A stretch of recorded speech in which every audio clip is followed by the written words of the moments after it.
बहुत समय पहले की बात है। उत्तर भारत के घने जंगलों और शांत पर्वतों के बीच एक छोटा सा गांव बसा हुआ था। उस गांव में एक अत्यंत शांत, सरल और अनुभवी साधु रहते थे, जिनका नाम था महानंद। महानंद का जीवन हर प्रकार के सांसारिक बंधनों से मुक्त था। वह न तो अधिक बोलते थे और न ही अधिक किसी विषय पर व्यर्थ की चर्चा करते थे। गांव के लोग उन्हें मौन ऋषि भी कहते थे, क्योंकि उनकी उपस्थिति मात्र से लोगों के मन में शांति का संचार हो जाता था। एक दिन एक युवक, जिसका नाम धीरज था, साधु से मिलने गया। धीरज का मन अशांत था। उसे जीवन की भाग दौड़ और समस्याओं से कोई समाधान नहीं मिल रहा था। उसने साधु के चरणों में बैठकर कहा, गुरुदेव, मेरे मन में एक प्रश्न है। इस जीवन के असली सुख और शांति का क्या उपाय है? मेरा मन हमेशा अशांत रहता है।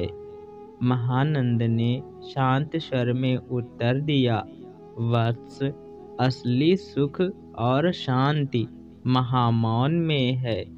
धीरज चकित होकर बोला, महामौन क्या है गुरुदेव, और मैं इसे कैसे प्राप्त कर सकता हूँ? महानंद मुस्कुराए और बोले, महामौन वह अवस्था है जब शब्दों का अंत हो जाता है, विचार शांत हो जाते हैं और आत्मा अपनी पूर्णता में स्थिर हो जाती है।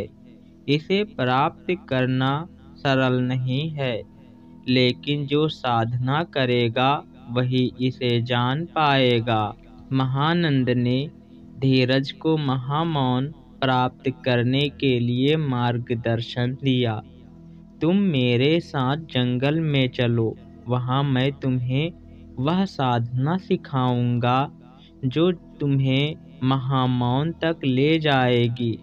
अगले दिन धीरज और महानंद जंगल की ओर चल पड़े। वह जंगल अत्यंत गहन था। चारों ओर ऊंचे ऊंचे वृक्ष, पंछियों की मधुर ध्वनि और एक पवित्र नीरवता थी। वहां साधु ने एक छोटी सी कुटिया के समीप ध्यान का स्थान चुना और कहा, यहाँ तुम्हें 3 बातें अपनानी होंगी। पहली, शारीरिक मौन, अर्थात एक भी शब्द मत बोलना। मानसिक मौन, अर्थात विचारों को शांत करना। आध्यात्मिक मौन, अर्थात आत्मा में स्थिर हो जाना। धीरज ने साधना शुरू कर दी। पहले दिन उसे मौन रहना कठिन लगा। शब्द उसके ओंठों तक आकर रुक जाते और उसके मन में विचारों का तूफान चलता। उसे लगा मानो उसका मस्तिष्क विचारों की भीड़ से फट जाएगा। महानंद उसे समझाते हुए बोले, विचारों का आना स्वाभाविक है, लेकिन उन्हें पकड़ो मत। जैसे नदी में तैरती हुई लकड़ी बस बहती जाती है, वैसे ही विचारों को तुम बहने दो। धीरे धीरे कुछ दिनों में धीरज ने शारीरिक मौन को तो साध लिया। उसने बोलना पूरी तरह से छोड़ दिया। वह केवल आंखें बंद कर ध्यान करता और प्रकृति की ध्वनियों को सुनता। लेकिन मानसिक मौन अभी भी दूर था। विचार अब भी आते जाते थे। एक दिन महानंद जी ने धीरज को पास बुलाया और कहा, मन को शांत करने का उपाय यह है कि तुम अपनी सांसों पर ध्यान दो। जब तुम पूरी तरह से अपनी सांसों पर ध्यान केंद्रित करोगे, तब विचार धीरे धीरे थम जाएंगे। धीरज ने धीरे धीरे मानसिक मौन को भी साधना शुरू कर दिया।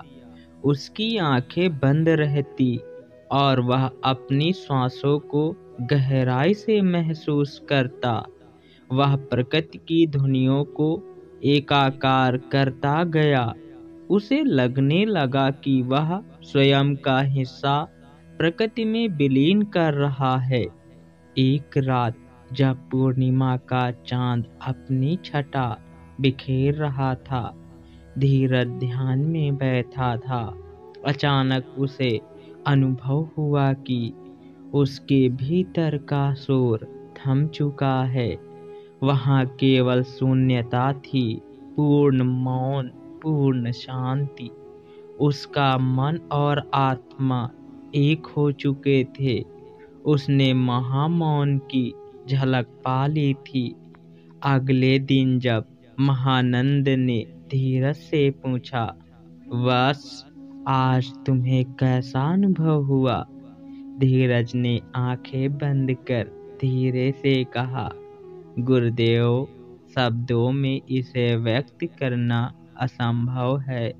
मैंने उस मौन को पाया है जहाँ मैं स्वयं को पूर्ण रूप से जान पाया।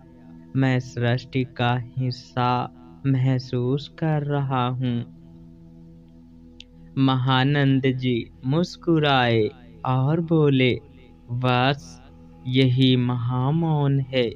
इसे जानने वाला संसार में होकर भी संसार से परे होता है। कुछ दिनों पश्चात धीरज अपने गांव लौट आया, लेकिन अब वह बदल चुका था। उसका चेहरा शांत था, उसकी आंखें चमक रही थी। लोग उससे पूछते, तुम्हारे जीवन में यह शांति कहाँ से आई? वह केवल मुस्कुराकर मौन रह जाता। धीरे धीरे धीरज भी महानंद की तरह गांव के लोगों के बीच मौन का संदेशवाहक बन गया। उसकी कहानी हर किसी को यही सिखाती है कि महामौन बाहरी नहीं, बल्कि भीतर की यात्रा है। यह केवल साधना, धैर्य और आत्मनिरीक्षण से ही संभव है। एक मूल मंत्र है, महामौन वही पाता है जो स्वयं के भीतर उतरता है। मौन केवल वाणी का ना होना नहीं है, बल्कि विचारों की समाप्ति और आत्मा की पूर्ण स्थिरता है।